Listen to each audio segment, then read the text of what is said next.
नमस्कार, आप देख रहे हैं न्यूज प्लस 21। मैं हूं आपके साथ ललिता चक्रधारी।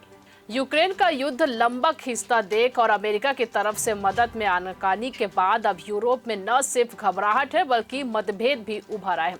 अब फ्रांस के राष्ट्रपति मैक्रोन ने अचानक भयानक एक बयान दे डाला है कि यूक्रेन में रूस की हार सुनिश्चित करने के लिए यूरोप कुछ भी कर सकता है और इसके लिए यूरोपीय देशों से सैनिकों को जमीन पर उतारने का ऑप्शन भी शामिल है। इसके बाद तो जैसे हड़कंप का माहौल हो गया। हथियार उत्पादन के क्षेत्र में भी यूरोप के देश संघर्ष कर रहे हैं। अब ऐसे माहौल में फ्रांस के राष्ट्राध्यक्ष का कहना है कि उनके सैनिक भी यूक्रेन रूस से लड़ने जा सकते हैं, जो हालात को और भी खराब कर सकता है। लोगों सड़क पर विरोध करने निकल सकते हैं। इधर रूस के राष्ट्रपति पुतिन ने परोक्ष रूप से चेतावनी दी है कि यदि यूरोपीय देशों के सैनिक यूक्रेन के पक्ष में उतरते हैं तो परमाणु हथियारों के इस्तेमाल से इनकार नहीं किया जा सकता।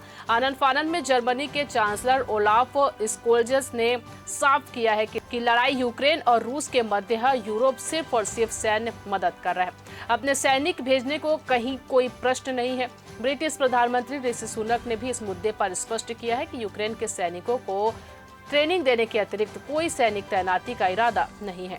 पर यूरोप के नेताओं में लगातार चिंता बढ़ती जा रही है। यूक्रेन के पास हथियार और सैनिक दोनों की भारी कमी। इधर अमेरिका में ट्रंप की सत्ता में वापसी की उम्मीद ही बढ़ती जा रही है और जिससे नाटो सैन्य गठबंधन का ही भविष्य खतरे में दिख रहा है। ये खबर लिखी थी आपके लिए हमारे साथी दुर्गेश कुमार दुबे ने। लगातार खबरों से अपडेट रहने के लिए देखते रहिए न्यूज प्लस 21, आपके हक की बात।